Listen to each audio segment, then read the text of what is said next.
I was a junior in college sitting in my Western Civilization history class when one of the last people getting to class came in the door and said, "Dude, I think a plane hit the World Trade Center or something." And everyone kind of looked at each other like, "What?" And because he was so chill about it, everyone else was just kind of like, doesn't really sound right. So we just had class, our 1 hour and 15-minute class. After class, it was like we opened the door to another universe. People were running and crying. I went to a small liberal arts school in the Northeast, so a lot of parents worked in New York City, and several parents even worked in the World Trade Center. I ran into a friend and she goes, "Aren't Mike and Dave in DC right now?" And I didn't realize that something had also happened to the Pentagon. A few of my best friends were studying and working in DC that semester. So then I really started to freak out.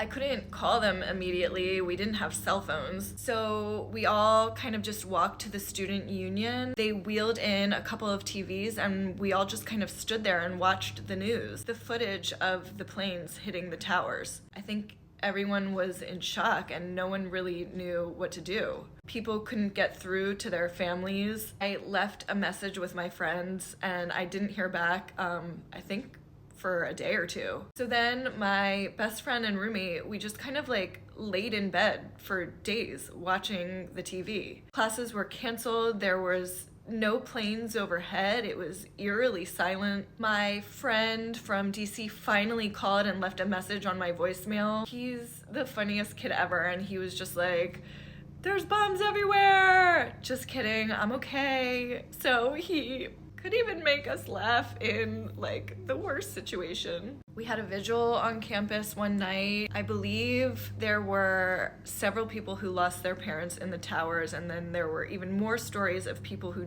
didn't go into work that day. And life was completely different from that day forward. Never forget, never again.